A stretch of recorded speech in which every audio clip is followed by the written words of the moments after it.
Le fait d'être en petit groupe, c'est plus simple à gérer pour l'équipe, pour les seniors aussi. Ça permet d'être dans un petit cercle plus intime. On s'entend quand même toutes bien. De toute façon, on est contente quand on est tous là. Parce que quand il y en a 2-3 qui manquent, ça fait un vide. Et nous, comme auxiliaires de vie aussi, on est là pour être avec eux, un petit moment qu'on partage avec eux. Et puis, comme c'est un petit groupe, donc on a plus de temps pour les personnes. Elles sont avec nous aussi pour nous aider à préparer, éplucher les légumes ou couper des légumes. On fait tout avec eux. Et l'idée, c'est vraiment que chacun participe pour maintenir l'autonomie. La particularité de l'habitat partagé, c'est un domicile, mais avec des professionnels de santé qui viennent, des infirmières, des kinésithérapeutes, des orthophonistes. Et donc, en tant que responsable de maison, l'idée, c'est d'être en lien avec ces professionnels de santé et d'avoir un suivi sur l'évolution des personnes.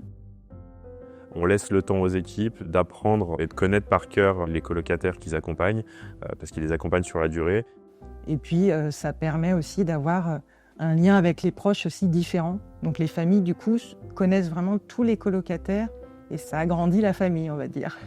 Donc c'est vraiment un esprit familial qui s'élargit. C'est une forme de relais en fait des familles les unes avec les autres. Ça redonne un peu de simplicité au rôle des enfants qui viennent voir leurs parents pour passer des bons moments, pour les accompagner en sortie, ils peuvent venir jouer à un jeu, prendre un café. Il y a toujours des petites attentions pour tout le monde. C'est là que moi quand j'arrive, j'ai l'impression d'avoir 7 tantes. C'est toujours des grands sourires. C'est un vrai plaisir en fait de venir. Et puis on se sent bien en fait.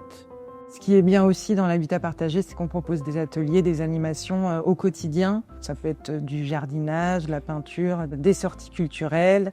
Et tout ça aussi évolue dans l'année en fonction de la saison, en fonction des envies. Et puis aussi même, ça peut changer au dernier moment parce qu'en fonction de l'humeur des personnes, de leurs envies du jour. Comme tout le monde, des fois on n'a pas forcément envie de faire quelque chose qui est programmé. On essaye quand même de s'adapter à chaque fois au quotidien. Ça permet vraiment d'animer la maison, de créer du lien avec les autres colocataires aussi.